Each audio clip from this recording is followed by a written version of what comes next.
Hey guys, it's Kate 420. Still learning all this new software, so bear with me.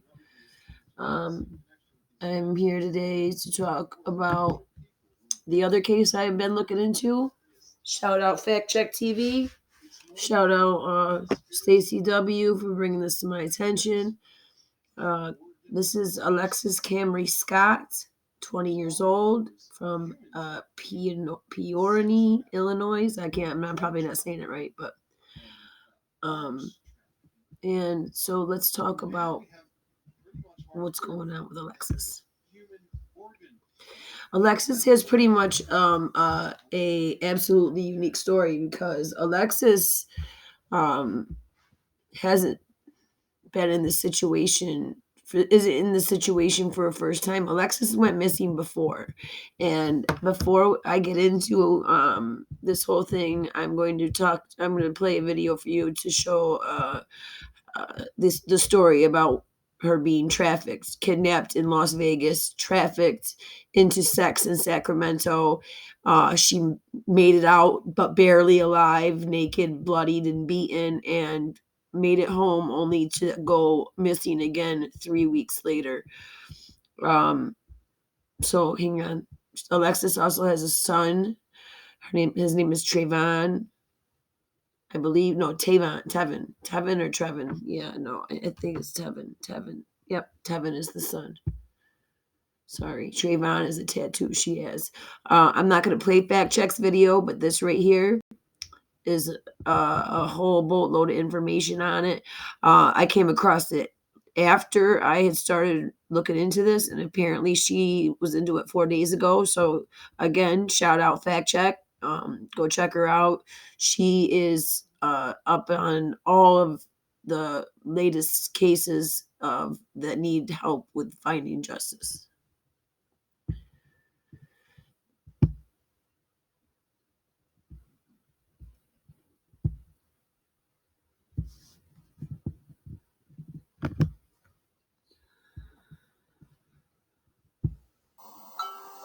Imagine your loved one going missing. Now imagine them returning home only to go missing 3 weeks later. Unfortunately, this is the horror that Alexis Scott's family and friends are currently going through. We'll get into the details here in a little bit, but first, let's get to know Alexis Scott a little better. Alexis Camry Scott is 20 years old and from Peoria, Illinois. She is a young mother to a son named Tevin. She's 5'1" and 100 to 110 pounds. With the promises of making a few extra dollars by go-go dancing after the Floyd Mayweather fight in Las Vegas, Nevada, Alexis, along with 2 other males and 1 female, made the trip to Las Vegas, Nevada. It was here that Alexis was kidnapped, drugged, and taken to Sacramento, California, and entered into a sex trafficking ring. She managed to escape bloodied after being beaten and completely naked, and she found a woman on a street corner who helped Alexis out. Alexis's mother, April, then bought her a bus ticket to travel back to Illinois. Like most sexual assault victims, getting back to your normal life is key in the healing process. So when Alexis was invited to a party, she accepted the invitation. On Friday, September the 22nd, 2017, at 5:15 a.m., the Big Daddy Cab Company dropped Alexis off at 125 Richmond Avenue in Peoria, Illinois.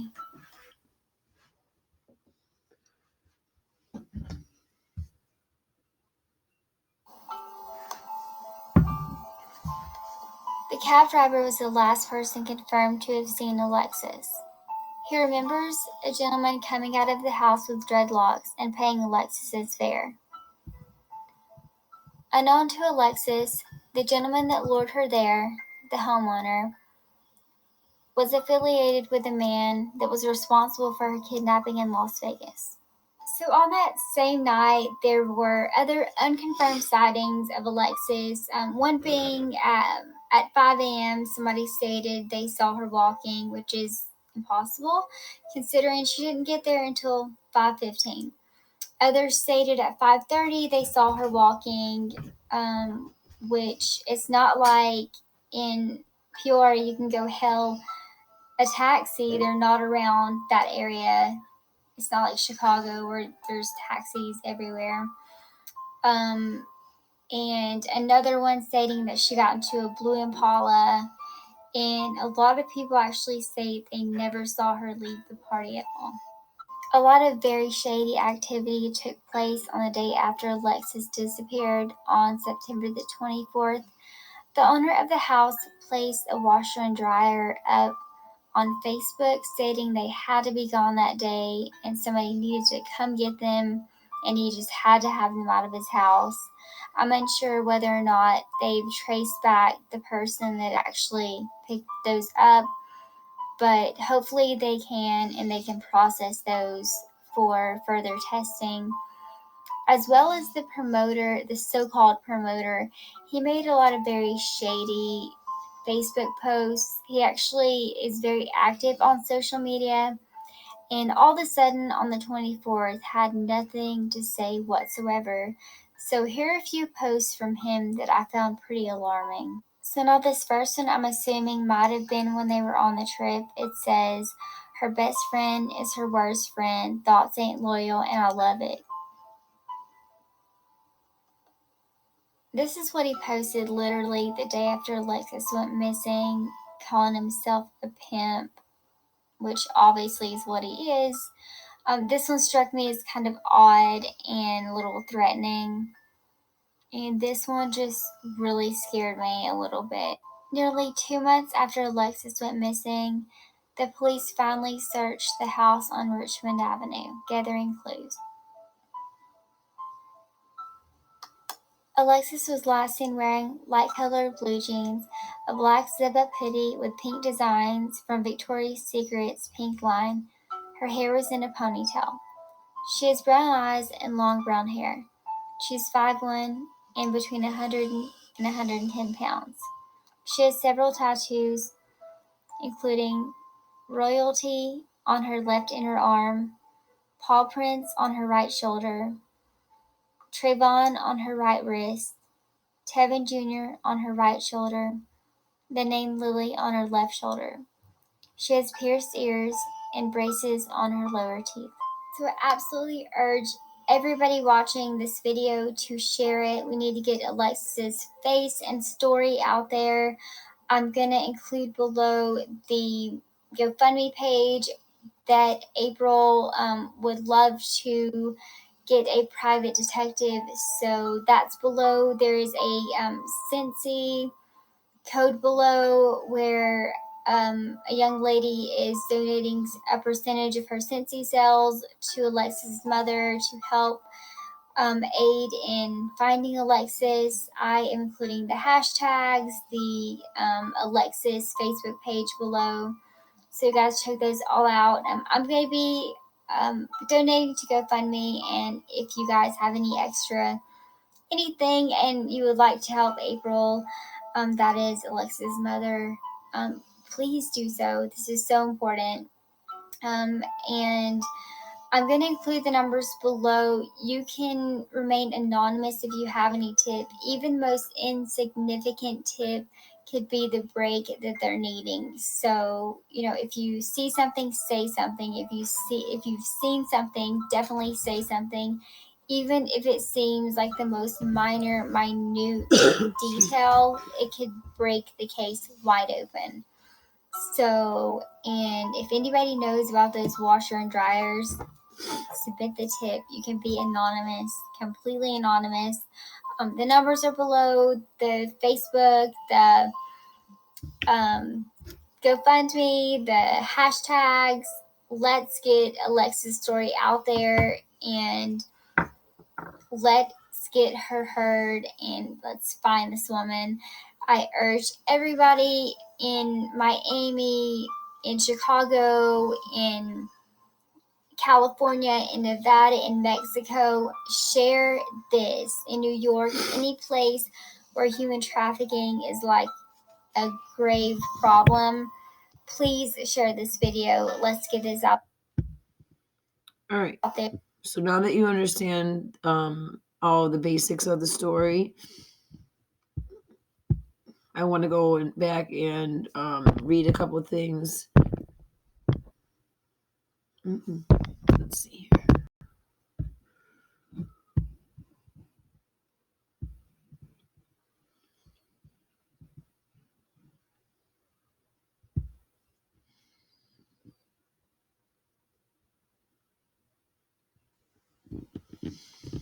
All right, this is a NBC News article from just a little over a month ago. And it just, the fact that I just spent 3 months on the Kanika Jenkins case and this takes place in the same state just frightens me even more because she was kidnapped by a sex trafficker in this state just recently, came home and was kidnapped again. It's a Friday night, so it was normal expected that 20-year-old Alexis Scott would be at a party with friends. Police told Dateline around 9 p.m. September 22nd. She was last seen at a house party in the hometown of Peoria. How she left and with whom is still unknown. Alexis's mom, April, said her daughter took a cab to the party, so she did not have her own car there.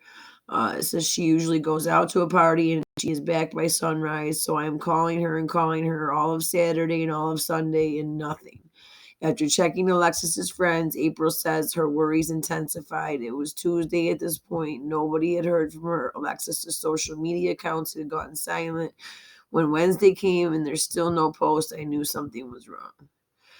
People that were at that party believed she was at that party. So a few days later, detectives went to the neighborhood where the party was held, asking if anybody had any information. Unfortunately, nobody did. We aren't getting a lot of information. We ended up doing a search warrant on the address. Remember, that was almost oh no, this is a different place. I say that was like 2 months later. You guys, this happened in September. So here, 2 months later in November, they're just getting a search warrant on this house. And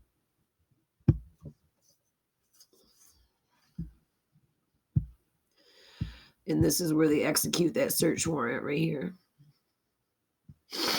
Excuse me, I'm sorry, I got a cold.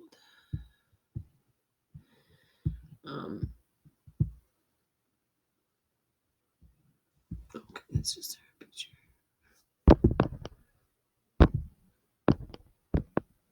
Basically, 125 West Richmond Ave is believed to be the last place she was seen or disappeared about a month ago. Was last seen at a party. We just talked about all that. They arrived at 9:30, allowed into the home, and appeared to be no issues. No one was taken into custody. They aren't sure what happened, which is searches. So they are ratcheting up their investigation, which has included searches on social media that has come up empty, which is unusual for a woman in her 20s, he said. Scott is black, 5'1", 140. See, that's like a total. I've heard 100 to 120 pounds. And then now they're saying 140. That's a big difference. Let's see what her missing persons thing says again, real quick. See how newspapers can get it so wrong and get and so many people confused.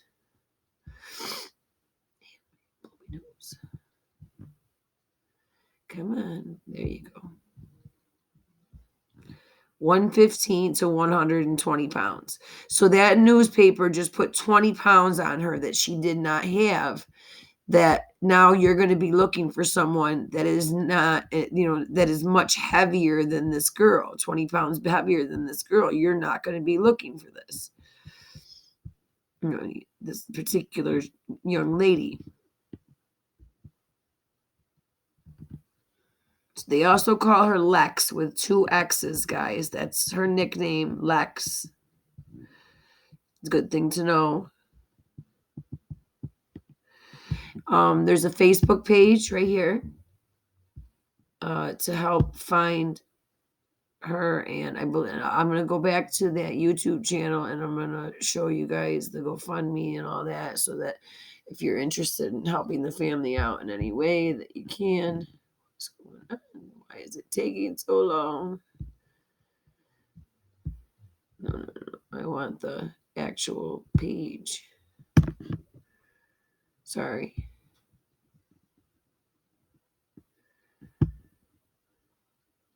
Oh, really? I don't know why it's not letting me click to it now, like before it was. Hang on.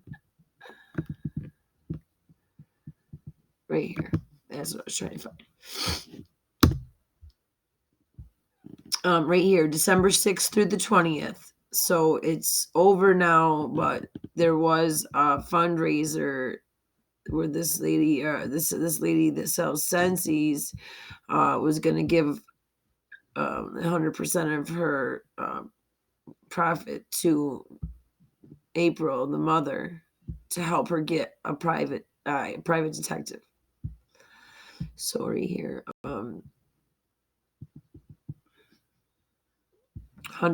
commission made will go to Alexis's mom right here.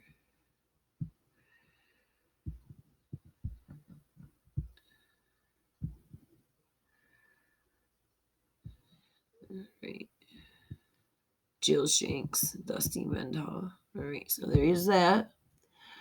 Oh, wrong one, this one.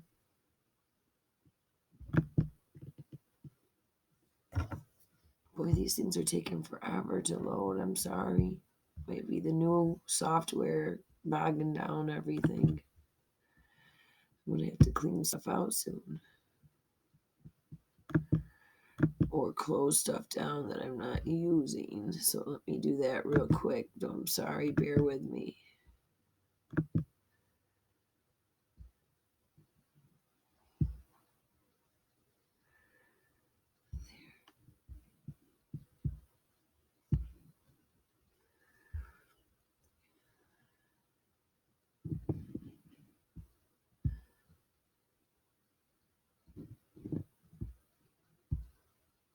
There we go.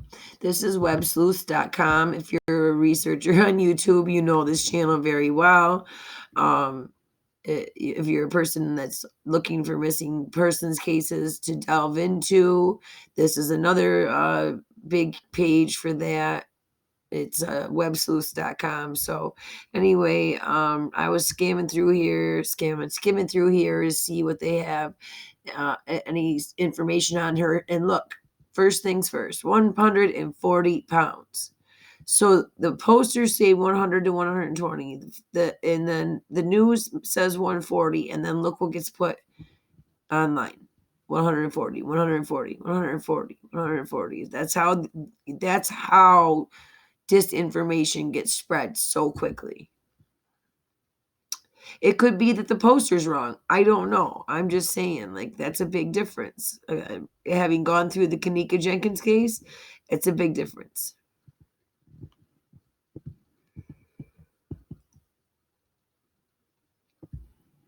So anyone that posts a public comment like that about an unlikely sighting, or rather than quietly going to the police, makes this a more difficult situation. We looked into this case and there is talk of Backpage.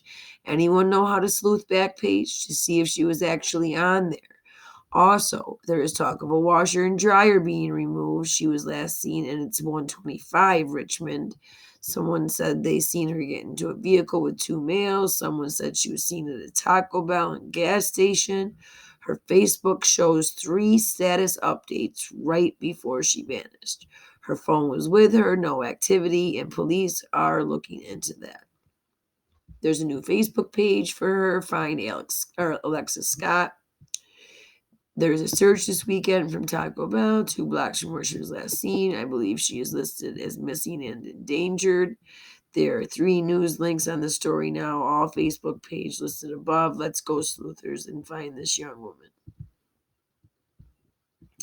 So this tells you to sleuth Backpage, resolve yourself to viewing a lot of raunchy photos, and then go to backpagechicago.com. Check out dating categories. Be sure to use gallery mode. You may also want to filter down to just Peoria. Backpage has a limit of how many listings you can see in 30 days, so Ali will need to investigate it more forensically if they believe she, as law enforcement, may have been listed before then. Keep in mind, Seasoned traffickers will often use a racy photo that only resembles the real girl.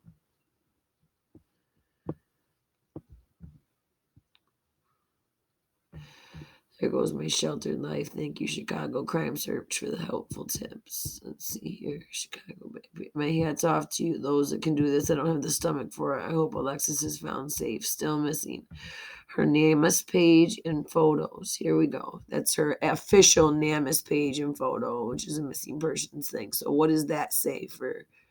It doesn't have her weight on it. That's strange. And this says 123 Richmond Ave, not 125. Do you see what I'm saying? Like little stuff like that can throw things off and prevent a person from being found. So, as far as I know, yeah, there's nothing at this point in time. She's still registered as a missing woman. Her mother obviously spoke with Fact Check TV 4 days ago, which was the video that I showed you in my playlist to go check out right here. And I'm going to be doing my own digging into this. And if you see up here in the corner, this is my new channel. I'm going to start working on the Delphi case and the Alexis Scott case with a couple other people, as well as just some random stuff. Nothing, no topic in particular. I like to dig into missing persons or crime investigation cases. However, I just want you guys to know that I'm not going to make this new channel all about that. It's going to be, I will definitely use my platform to help in any way possible, but at the same time, I want to be able to post or talk about many things. So right here is my new channel, Kate 422. You got to spell it out. It's Kate and then space capital, 420 spelled out, and then at the end number 2. I'm going to start getting videos uploaded on that tomorrow. It's going to be on these 2 cases. So if you're interested, come check that out. I'm also going to be able to go live from that page, and I intend on starting to go live again tomorrow night if it works out. I'm working on this new software, and it's coming along good, but I don't want to get ahead of myself and try to do something I'm not ready to do yet. So basically, this is just another article. See, this says 125. So it's just frustrating. And there's 140 pounds. This is her hometown paper. So I guess I just don't know which one's getting it wrong. It's not a huge deal, but it can make the difference between finding a missing person, recognizing a missing person, and walking right past one. So, if you're interested in this case and you want to start working on it with a group of us, I hope to create a Hangouts group that can be done where everybody can, participate, and we'll post the videos and post, information to my channel. Take a good look at her. She has a son who misses his mother. She has a mother who misses her daughter. And she already went through a horrific situation and had just gotten away and gotten home. And oh my God, come on. And for the first time ever, she was going to have to start dealing with the sexual assault that she went through. So I just hope that she is safe. I hope she gets the opportunity to get away again and get home safely to her mother. And this time, I hope law enforcement protects her from that happening again and locks these bastards up. Because Las Vegas being a hub like that, where they're drugging her, she was drugged and kidnapped from a go-go dancing thing there, okay? Imagine how many women that have happened to, that didn't have anyone to report them missing. Well, all I'm saying is that we need to start looking out for each other because there's some sick people out there.